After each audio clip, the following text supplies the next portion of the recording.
Estamos começando a turma do bate-bola com estes destaques. Galo voa para Porto Alegre com estreias confirmadas.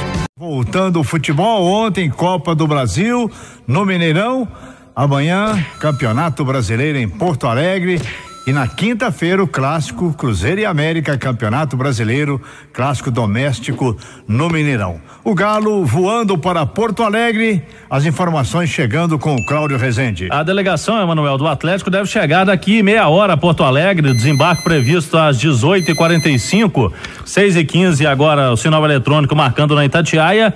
Teve uma conexão em Campinas, os jogadores deixaram Confins hoje às 3h20 da tarde. E acompanhamos o treinamento hoje pela manhã na cidade do Galo. Hoje o treino foi aberto, mas só aquele recreativo, o famoso rachão. O Thiago Lage hoje não mostrou nenhuma cara de time, continua o mistério, fica na cabeça dele, o time titular, ele já treinou esse time nas atividades fechadas, mas ele não revela o time titular que enfrenta o Grêmio amanhã. Depois do recreativo, bolas paradas, também cobranças de pênaltis. Fábio Santos, que é o cobrador oficial, por exemplo, bateu várias penalidades no treinamento, e uma conversa especial do Thiago Lage chamou a atenção de toda a imprensa com os dois laterais direitos, com o Patrick e com o Emerson. Ele chamando a atenção de algum detalhe do ataque do Grêmio com os dois ali, o Patrick e o Emerson. A princípio o Patrick vai começar jogando, ele terminou assim antes da Copa do Mundo, e o Emerson fica como opção no banco de reservas. Um detalhe nessa viagem, Manuel, é o número de jogadores. O Thiago Lage tá levando muita gente, porque como o Atlético vai emendar de Porto Alegre para São Paulo, ele precisa de ter 2 times para ter condições de treinar o Atlético sexta-feira em Porto Alegre, sábado em São Paulo, e até o atacante Cleiton, que voltou agora de uma lesão, 8 meses fora, possivelmente não vai ficar nem no banco de reservas para o jogo amanhã contra o Grêmio. Não tem condições ainda físicas ideais para jogar, mas ele viajou junto com a delegação. O nome do Denilson apareceu agora no bid.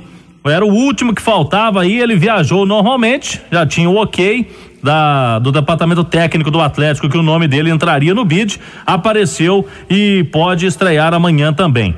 E o Casares? Casares esteve hoje normalmente no treino, mas não viajou. Conversei com o diretor de futebol Alexandre Galo, que esteve na cidade do Galo pela manhã. Ele disse, seguimos com a negociação lá com o time dos Emirados Árabes. Apesar de estar treinando o Casares, ele não viaja porque nos próximos dias pode ter o negócio sacramentado. E o Leandrinho? Torcedor preocupado, o Leandrinho não aparece, não é apresentado oficialmente.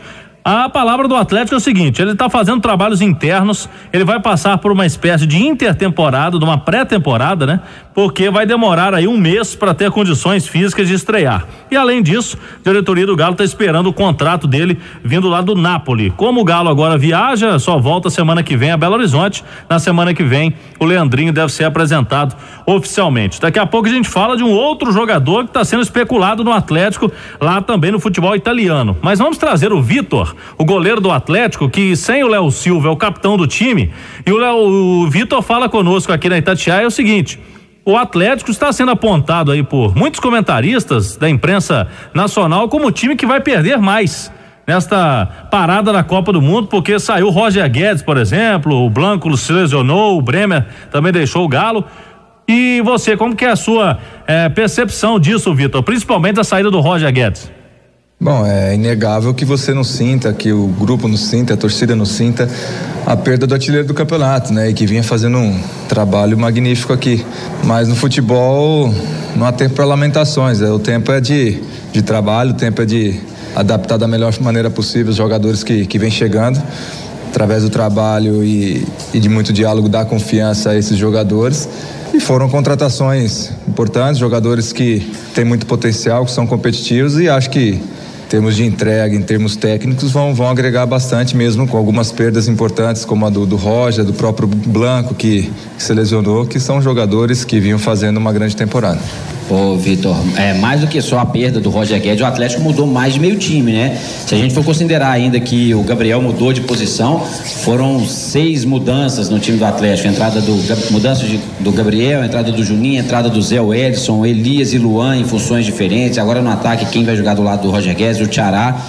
Aquele entrosamento que o time tinha, deu para resgatar pelo menos ou parte dele nesses treinos aí, nessa intertemporada? Vou te dizer que não é fácil você ter tantas mudanças, remontar um time no meio de temporada, mas como eu falei, os jogadores que vieram são competitivos, são jogadores de bom potencial técnico e, acima de tudo, muito dedicados, né? E se de repente dentro da linha de entrosamento as coisas talvez demorem um pouquinho a se encaixar, né?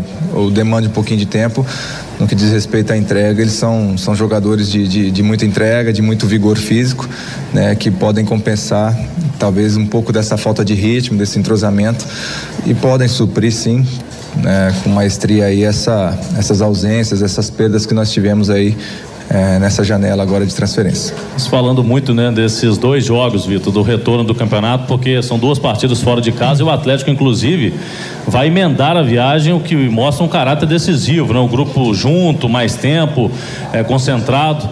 Como você vê o peso desses 2 jogos para a afirmação do Atlético mesmo ali para brigar pelo título? São jogos que são divisores de água pra gente, né? Claro que o campeonato não se encerra após essas 2 rodadas, mas você conseguir buscar pontos fora de casa diante de 2 adversários como o Grêmio e Palmeiras, em termos de tabela, isso é excelente e no que diz respeito a ganho de confiança também. Então, você conseguir bons resultados nesses jogos aí, o nível de confiança ele vai subir, o time vai crescer. E isso para a sequência da competição é super importante. 6h21, tá aí o Vitor falando em 2 jogos divisores de água para o Atlético, o Grêmio amanhã e o Palmeiras domingo. O técnico Renato Gaúcho voltou a comandar treino hoje no Grêmio, muita chuva em Porto Alegre. Léo Moura e Cícero voltaram a treinar normalmente e devem jogar contra o Atlético amanhã. O zagueiro Kahneman, fortemente gripado, deve ficar de fora. O provável Grêmio: Marcelo Groi, Léo Moura, Jeromel, Bressan e Bruno Cortez. Jailson, Cícero, Ramiro, Luan e Everton. E na frente, o André.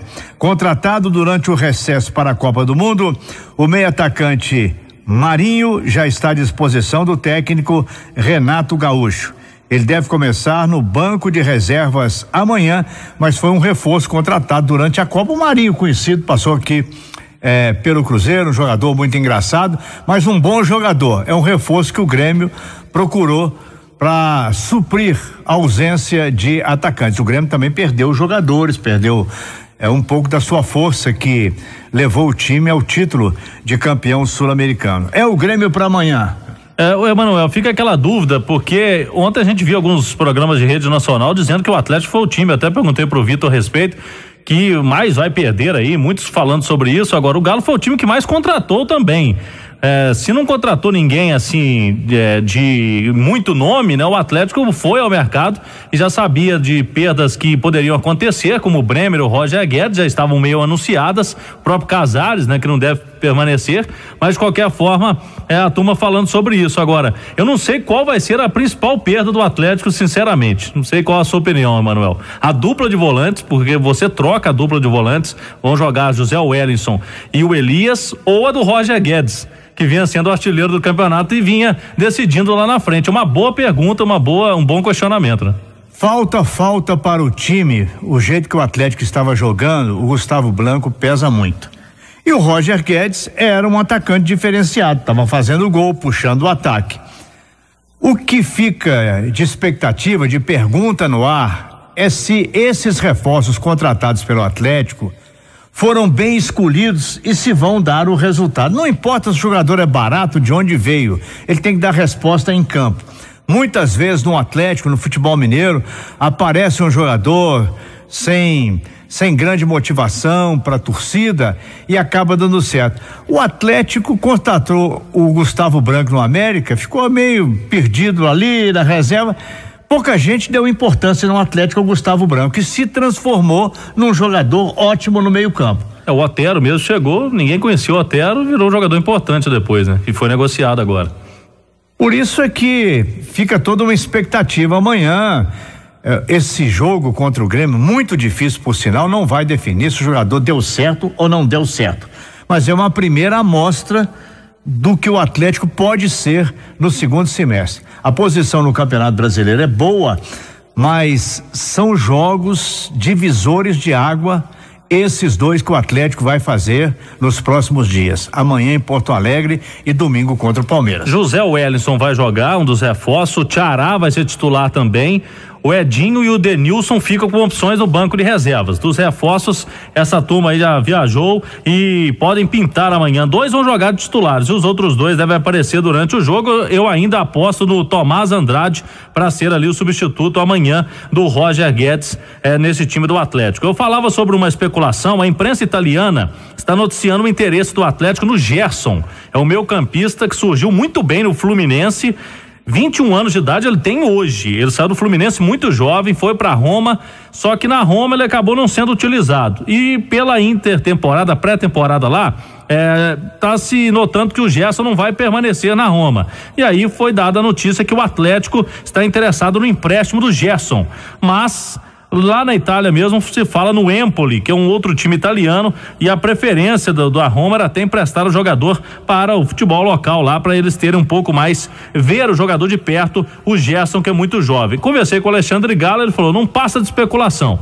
Não tem nada concreto, o Atlético não procurou o jogador, é a palavra oficial da diretoria atleticana. Como parou o campeonato, Manuel? A gente não tem muita noção, né? O torcedor se esquece muito, mas o Atlético tenta amanhã a 4ª vitória seguida, porque vem de 3 vitórias no Brasileiro. O clássico contra o América, o Fluminense, que foi um jogo maluco de muitos gols, e o Ceará naquela última partida. Então o Galo vem de 3 vitórias seguidas, tentando a 4ª depois dessa parada do campeonato.